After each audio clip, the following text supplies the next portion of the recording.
one man came from behind. He strangled me on the neck na kisu mbele, akaniambia usijaribu kushout tunakumaliza. Wakati nilijisikia, I was in a torn sleeveless. I had a sleeveless, hizi za shule. So hii side moja ilikuwa meraruka, my shirts zilikuwa ziko juu huku, then trouser ilikuwa halfway. Yeah. So I was in a pool of blood and in total mess. Yeah, I was in pain. Yeah, cause they had raped me, if I may say. Nilipanda tu kwa mti, nikafunga kamba, nikafungilia mahali, nikafunga hii sasa ndio niingize kwa kichwa. Nikiwa hapo, I heard a voice from behind.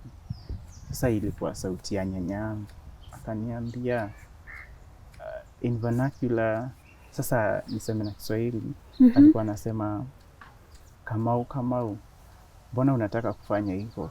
Ukikufa alafu wazazi wako waulize what happened to you, nitawaelezea nini?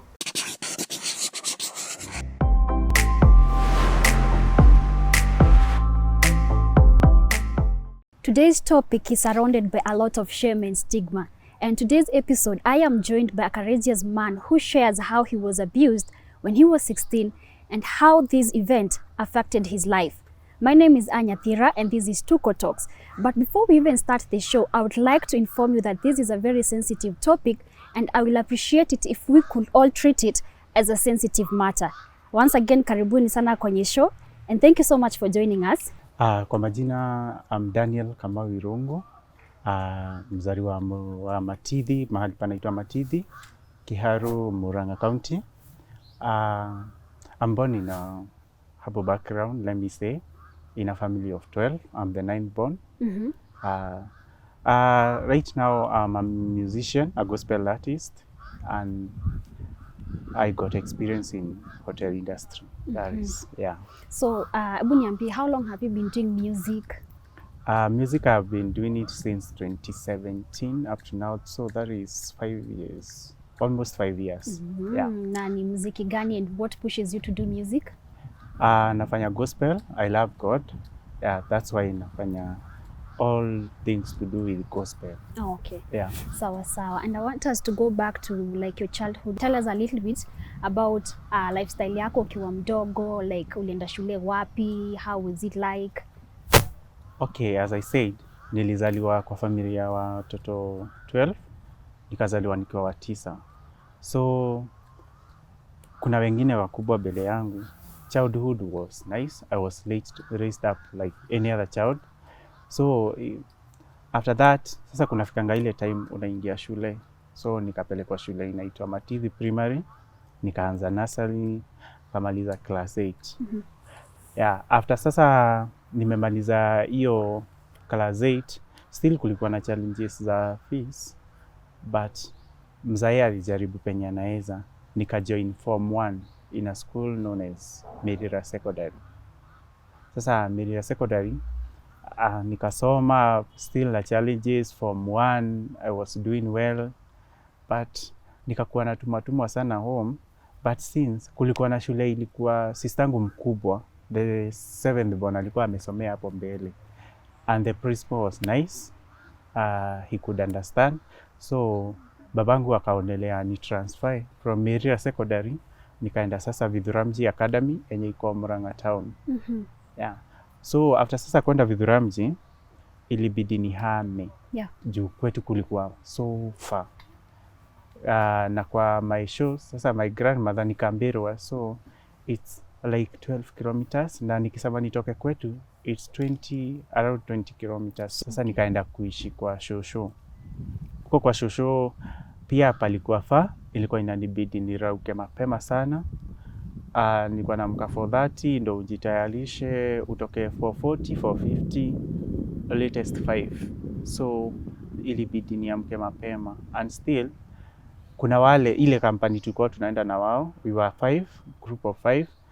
If not so, kuna brother yangu sasa first born alikuwa anaishi huko kwa shosho yangu.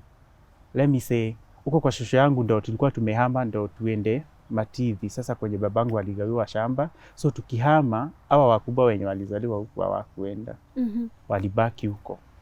So huyo brother yangu alikuwa anatoka mapema, alikuwa anafanya kazi ya viatu Murang'a Town. So nilikuwa namwambia ukitoka asubuhi, make sure umeniita ndo at least anipe company, I will feel safe. So it happened during that period, and let me say my grandmother anakuanga asthmatic. So pole. Yeah, sometimes I would spend some nights on na kesho naenda class, juu ni lazima itabidi umchemshie maji, umpe inhaler, ukuwe na yeye hapo. Una understand vile sometime inakuwa too hard for them. So one of the fine morning nikaamka normally, nikajitayarisha. Sasa I was ready to leave, but unfortunately brother yangu huyo mkubwa alikuwa ashaniacha, alitoka yani mapema. Alafu nikasema tu juu ameenda, acha mimi niende, maybe nitapata mabeshte yao wengine wenye tu tulikuwa tunapush.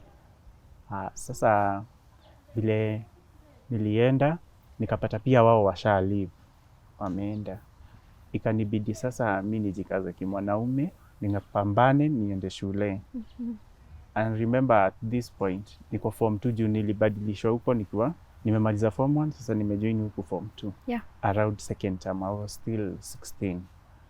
So nikienda, ukitoka kwa shosho yangu ukipanda unapita kashule kanaitwa Kamuiru Nursery, then ndo unaingia reli, hizi reli za mapema. Na hizo reli za mapema, if you know, kuna mahali kuna like a valley, unapita huku chini, imechimbiwa chini, unapita chini. Ni kama tunnel. Yeah, like a tunnel. Unapita chini, this side kuna ukuta na hii side. So mi nikaenda. Hiyo place haikuanga na sifa poa, juu even kitambo ndo maana tulikuwa tunafuatana tukiwa wengi, kulikuwa kuna uawa watu hapo, but then ilikuwa a little bit better, so siku suspect anything. But kufika sasa hapo kwa hiyo tunnel, mimi nikitembea tu sina story. You were walking alone? Ulikuwa unatembea peke yako? Nilikuwa all alone because wengine walishaenda, brother yangu alishaniacha, so I was all alone. Okay. So I decided niende, ni like a man, I have to go to school. I can't miss school because I was late. Yeah.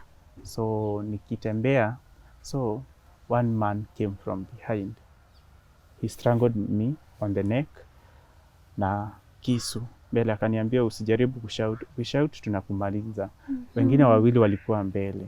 Hao wawili walikuwa na marungu na kitambaa. I saw one with a red cloth. Yeah, so tukaanza ile push and fight. Nikiwaambia me I got nothing that I can offer, more so unless books. Hizo ndo nilikuwa nabeba nikienda shule.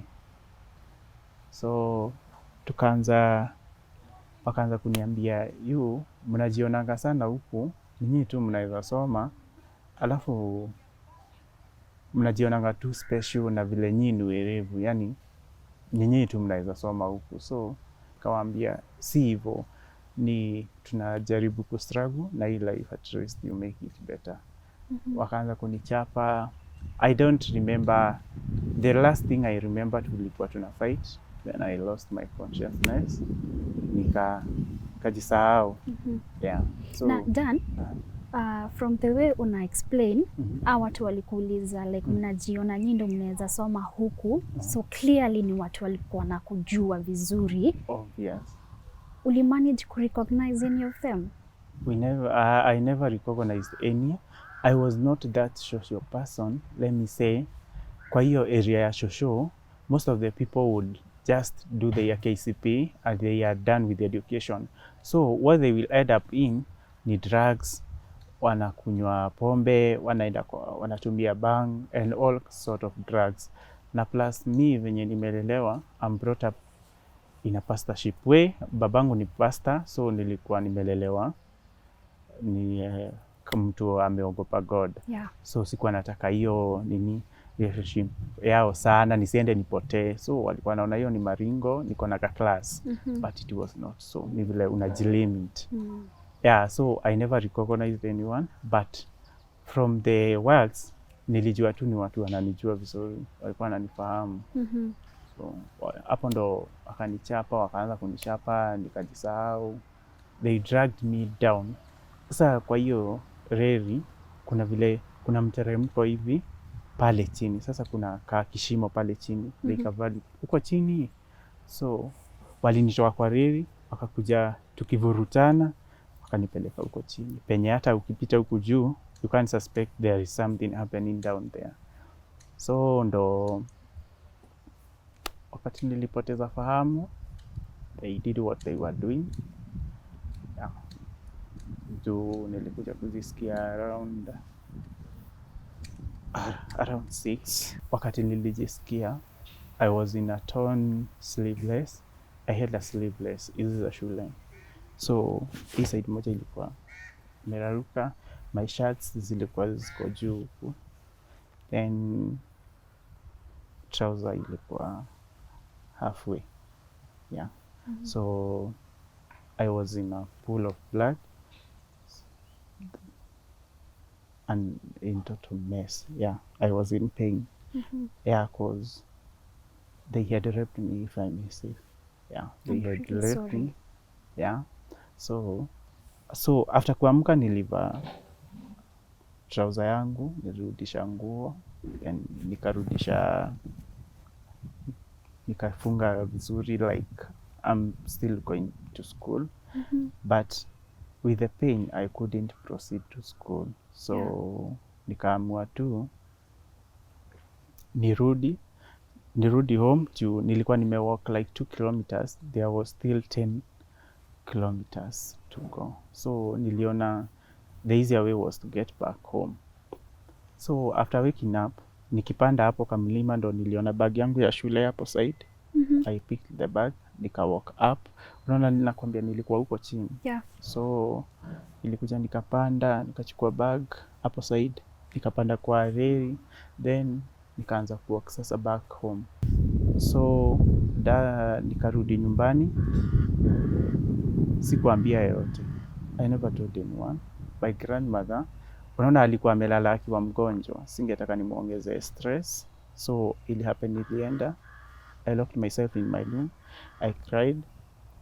Then I didn't take the shower immediately. I was still in that denial. Na una feel, why this happened to you? And already umepitia mengi, machungu ya kufukuzwa shule, unakosa whole week, unaenda vibarua, sometimes hazipatikani. This is your sick grandmother. Sasa unashindwa, why is it really happening?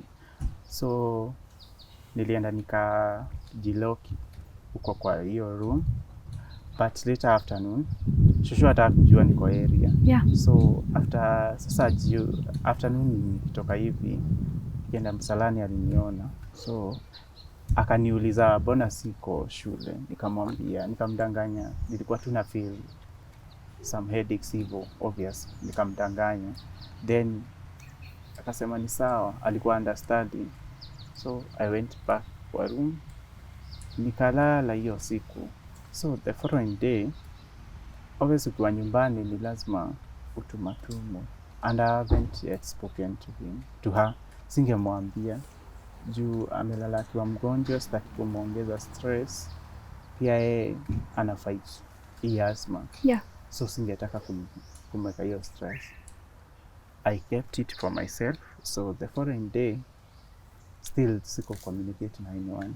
But my grandmother, juu alikuwa na mbuzi na ng'ombe, alihappen kama kawaida tu kuniambia, Dan, fanya hivi, hata kama ufeel poa sana, enda unitafutie majani, uletee ng'ombe zuu, zinapiga tu makelele huko nyuma, hazina mtu wa kuzitafutia majani. So nilichukua tu gunia na kamba, but mi nilijua kamba na beba ya nini.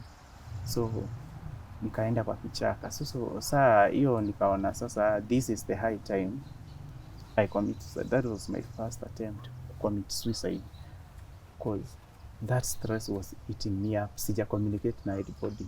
I was feeling like mtu I'm not a normal like any other man, because nilikuwa najiuliza maswali, why did they see me? Na hapo kulikuwa kumepita watu wengi, why on me? So I was in those questions. So nilipanda tu kwa mti, nikafunga kamba, nikafungilia mahali, nikafunga hii sasa ndio niingize kwa kichwa. Nikiwa hapo, I heard a voice from behind. Sasa ilikuwa sauti ya nyanyangu, akaniambia in vernacular, sasa niseme na Kiswahili. Alikuwa anasema, Kamau, mbona unataka kufanya hivyo?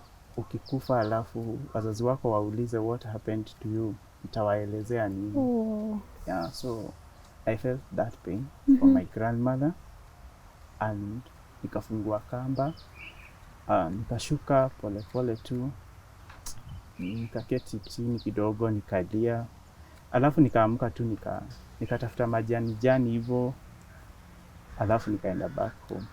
So after going back home, later that night, I had one friend. Nikasema tu, what will happen? And he was a close friend. Nikamdisclose, nikamwambia, actually sikumwambia the whole scenario, but nilimwambia something silly just happened to me, this and this happened. Akaniambia, wewe fanya hivi, kesho enda dispensary hiyo iko huko kwetu Kambero, uangalie na uelezee daktari what happened, usaidiwe. So I rushed there, nikapata daktari, alikuwa anaitwa Daktari Kafiro. He was a very nice person. He understood my situation. So akaniambia, this one we can't handle here, it was a dispensary, we will send you to Murang'a General Level 5. Okay. From what daktari alikuambia, and I'm really sorry that you're going through all that pain that time. Mbona walikurefer to another hospital, wakakuambia like hawangeweza kuhandle your situation then na kwa hiyo facility? One, the doctor told me it was a police case. It was supposed to be a police case. I was supposed to take an OB, but the thing was I had already taken a shower. Then secondary, I had the damage kwa my private parts. Yeah, it was really messed up. I'm really sorry. So, and cause nilikuwa niende, so akaniambia, this one we can't handle, it was just a dispensary. Ya Kambero ni just a dispensary, so we will refer you to Murang'a General. Akaniunganisha na daktari mzuri, nikaenda hata sikuwekwa, the doctor helped me, nikafanywa all tests. Now I was supposed to go for a surgery now. So yenye nilikuwa niende nishonwe, because I was in a critical condition. And if it was not to happen, hiyo kidonda ilikuwa ishaanza kutoa hadi uzaa. Pole. Yeah. Ukienda haja una feel total pain. It was a struggle. Nikienda like nilikuwa nasikia naenda haja kubwa, una feel no, cause so ilibidi niende kwanza, nikaoshwa. After kuoshwa sasa nikashonwa, and I was supposed to be going back. The first day nilipewa hadi, unajua, counseling kwa dispensary. Daktari aliniongelesha, but still Murang'a sasa I had to start hiyo therapeutic counseling. And before that, after kurifariwa huko, the doctor I met aliniambia, this story you have to break it out to one of your parent or both. So I chose my mom. Mamangu akapigwa simu and she was asked to report immediately kwa hosi. So mama akakuja, ndo aliambiwa the news. And before that, I hadn't seen my mom break for the first time she did, and I really felt it. Actually, alinifanya nisikie ile uchungu sasa mara mbili, because I didn't expect. It was really painful to her more than me, maybe, let me say, but she told me, my son, whoever did this, he will never know peace, but you're gonna get through it. Itakuwa sawa. So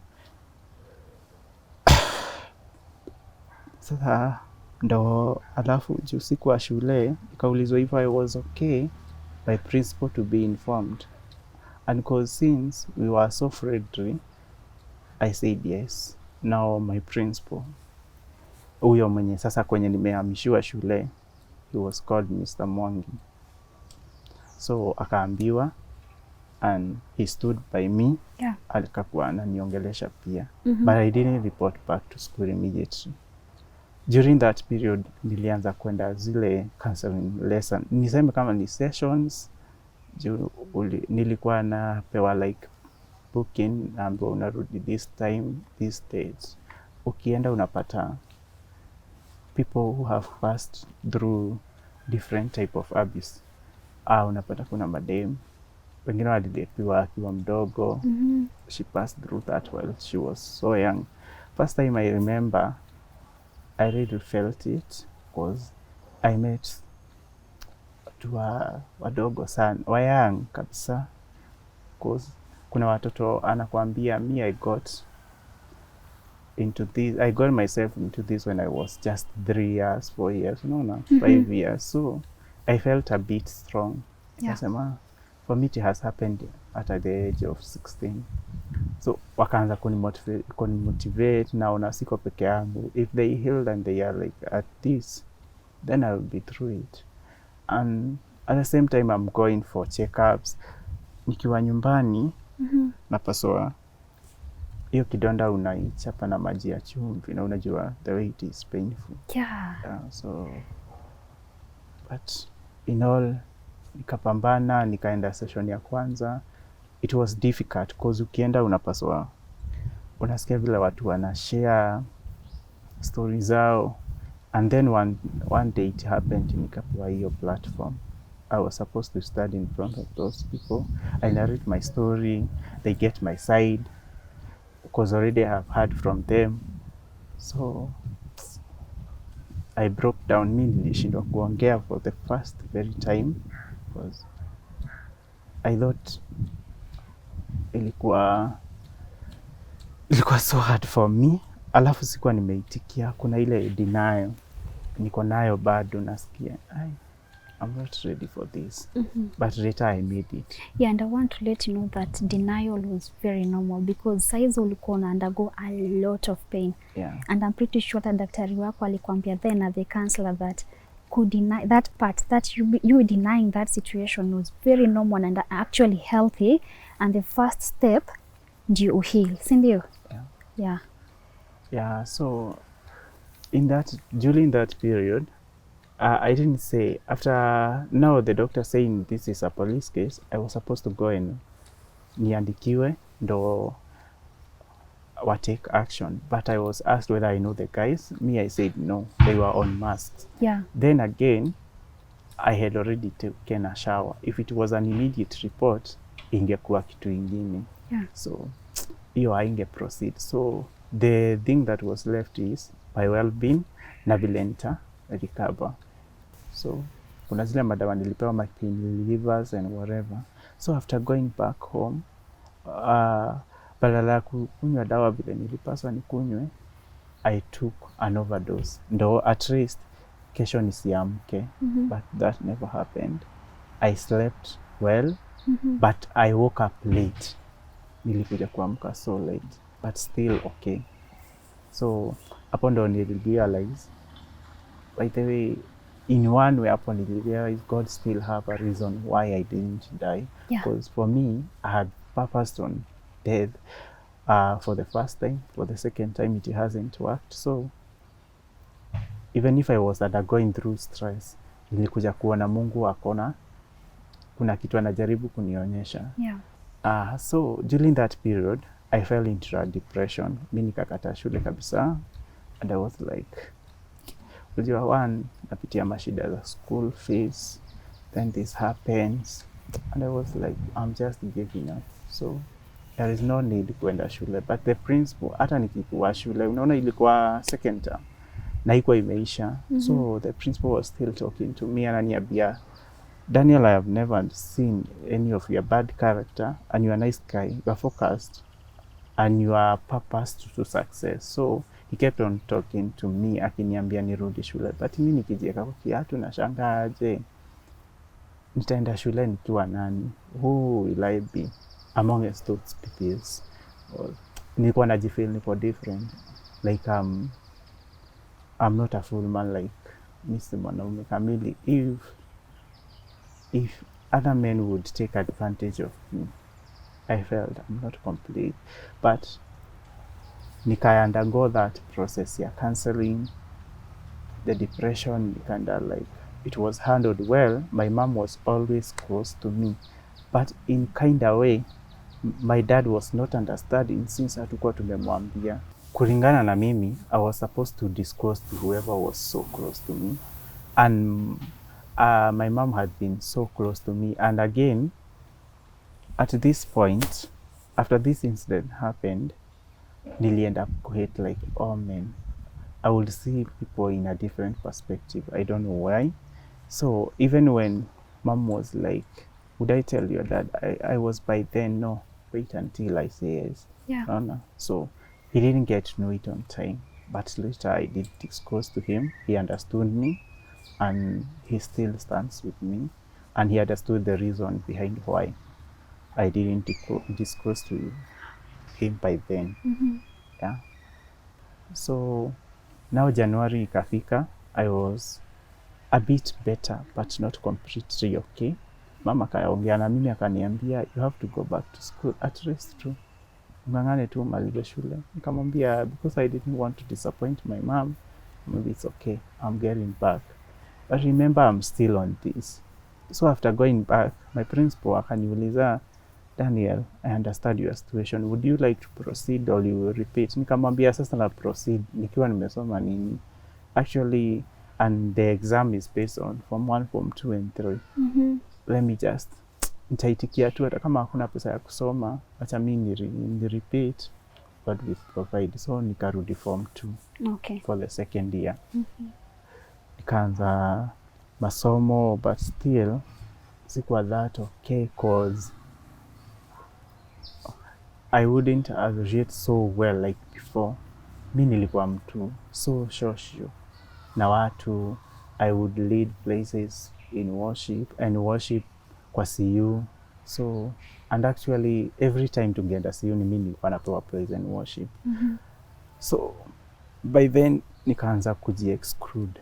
See, in my friend with my friends I kinda exclude myself juu kuna ile feeling na feel like ni kama you are hauko, you are not supposed to be between them. Yeah. And you sometimes you feel like you are passing through that all alone, but the principal would request anytime I feel down naenda tu kwa ofisi yake. So ningekaa tu naenda kwa ofisi yake. Sometime those stress was nafika place naamka tu nasema siendi shule. But there is one thing that happened and ilisaidia sana. My principal, to a point, after kurudi shule, kuli happen kukafukuzana. And with what I was going through, ile pain. Sasa after this, I'm starting this again. Nitakuwa natoka hapa, naenda home, nakaa wiki, hata beta huku naona wanafunzi, and I am talking to my principal, at least na heal. Yeah. So I went to see the principal, akaniambia it's okay, I'll talk with the deputy, you'll never be sent back home for fees, but what a strategize na mama yako wana vile kile kidogo anaona we usome tu, ukimaliza I know you'll be successful, you come to pay. Sasa wow. From then nikaanza sasa kukua constituency shule, naenda shule sifukuzwi, watu wakifukuzwa sifukuzwi, and still I have a balance. Ilikuwa na balance kubwa sana. So ikakuja hivyo ikapambana, but even if I dropped in performance wise, nili drop kabisa. I used to perform very well, but it affected my education. Yeah. Nilingangana nikamaliza shule. That was back 2018, and I finished with a huge balance of 35,000. But still, even with that balance, my mom saw like hataki nikae home, result zimekuja. Yani hakuwa anataka mahali niko in an idle mind, like I will start thinking all of this. So aka decide anitafutie tu even if it is a cheap college niende nisome. Yeah. So I took a diploma in hospitality in a school at Thika Town. Ilikuwa inaitwa Transafric. So I started my studies, but kama sijaenda far sana, second semester pesa ikakosa na nikaona kabisa wana struggle, nyumba haijalipwa, nilikuwa nakaa nje, hiyo shule ina hostel, nilikuwa nakaa nje, so pesa inakosa ya hostel, nimefukuzwa class. Then I saw mamangu adagoa a lot of struggles do anifurahishe. Nikaenda nikamwambia, Mom, you had sacrificed so much for me, umejipeana sana, na badala ni wa stress sana, maybe hizi stress ziwaue me, I better have you and lack the education, but with God's time I get back. So that's how I dropped out of college, nikaachwa sasa siko college tena. So after dropping nilienda home, but nakumbuka nikikwambia juu ya hiyo denial plus utaki watu wakuone sana huko, I had to go for something inatanifanya active. So nilitoka huko, mama kaniuliza na unaenda wapi? Nikamwambia tu nitaenda penye nitafi. Nilikuwa na 3,000, I think 3,000. So nikapanda gari, nikakuja nikashuka tu Githurai. Niliishi kusikia Githurai na watu ndo wanaendanga kazi Githurai. After kukuja Githurai, nikatafuta tu nyumba na hiyo 3,000. Na ukapata? Okay. Nikapata agent mzuri sana, nikamwambia mimi sina hiyo pesa ingine, nivumilie niingie nyumba nikitafuta. Hata nilimwambia niko kazi na sina kazi, nimefika tu saa hiyo, niingie nitakutafutia deposit. So nikaingia nyumba, remember haina chakulalia ama nini, nika struggle, nikalalia carton for a while, naenda tu vibarua, nikipata hata kama ni vibarua ya mjengo naenda. Yeah.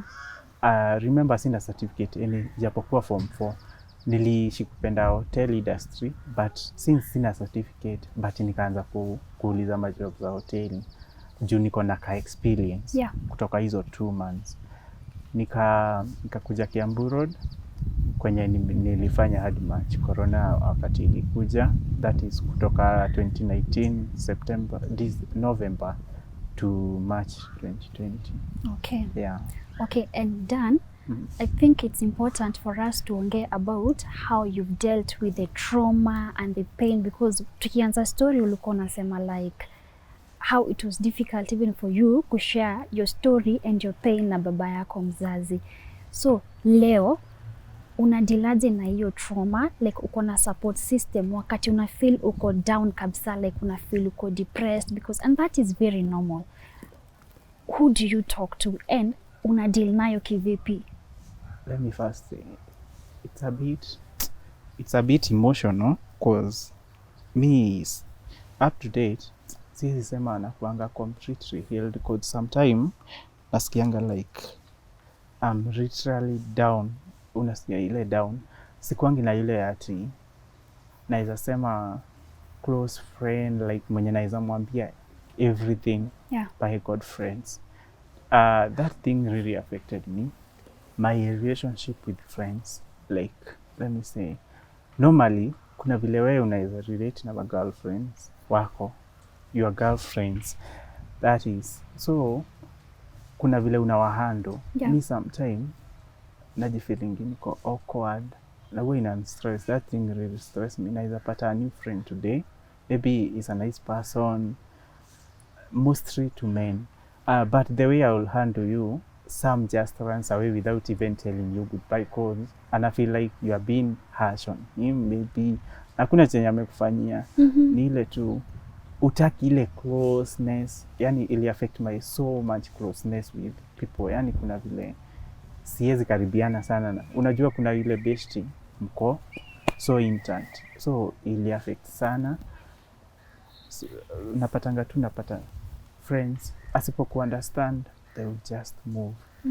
Then also kuna vile you like a man you have a girlfriend. I have a girlfriend, but najipatanga it is very hard for me sometimes. I feel as a man but yeye ilifika place nika open up kwake. Yeah.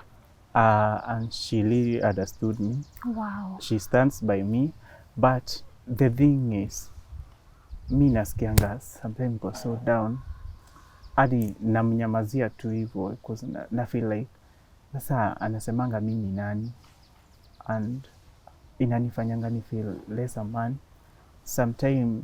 And let me say, sorry to say, most time unajipatanga in suicidal thoughts because of late nakaa tu kwa nyumba, unaona being jobless for quite some time. Sa chenye tu nafikiria, chenye tu kinakuja kwa mind, I have been having suicidal thoughts, but hopefully Mungu ataniondolea hiyo kitu. Yeah, amen. Yeah. Amen. Yeah. Amen. So that's it. But sijui huwa ina affect mtu emotionally. Unajipata like uko katikati ya watu, una feel tu sometimes awkward, plus you don't have those friends. Unajua kuna vile unaona mabeshte wako wanatokanga tu hivyo wanaenda hike. Me, I don't go to events. I'm not that social person that I am supposed or that I was. Unaona it happens more years back, but still it still holds within me. Yeah, so nashindanga kuelewa kama ni hiyo spirit inanihaunta ama ni nini. Okay.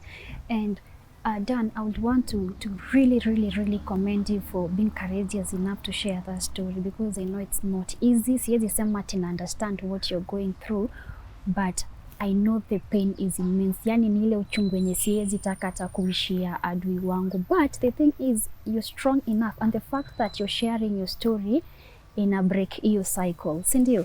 Yeah. Now I would want to ask you, like, ungetaka watu wa learn nini from your story? Okay. The thing is, from that incident, one, let me talk to whoever might be passing through this. I know it is hard. It is totally hard.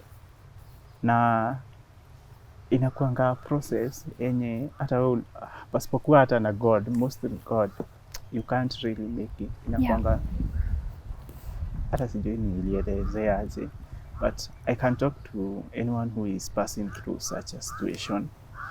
One, you involve God in everything, because mi kama si God, mi hata ningekufanga your first attempt kama si God, because mi na feelingi it was not my grandmother who was talking, it's God, and because he had a purpose in me. Yes. Then kuna kuambia, unaona kusi counseling pia inakuanga therapeutic, so inakusaidia kuondoa ile kitu. Plus unajua ukienda counseling upatane na makansela poa, una associate nao watu wamepitia that abuse, so unapata uko na hiyo challenge, and with the time unakuja ukiheal, and then parents should create that room to be so close with their children, because nowadays of late unapata even small boys are being molested. Yeah. In high school it is happening, in colleges and universities. So but most men are living in denial, cause hana mtu anaweza break out to. Like me, I spoke to my mother. Wengine unapata hata hawezi ongea, so kuna takikana ile closeness ya wazazi na pia kuwa na close friend. Unaona that trusted friend, if you have one, you are lucky, cause kama uko na relationship poa na wazazi, uko na beshte, it will be easier for you. Utapata mtu hata walk through na wewe. Yeah.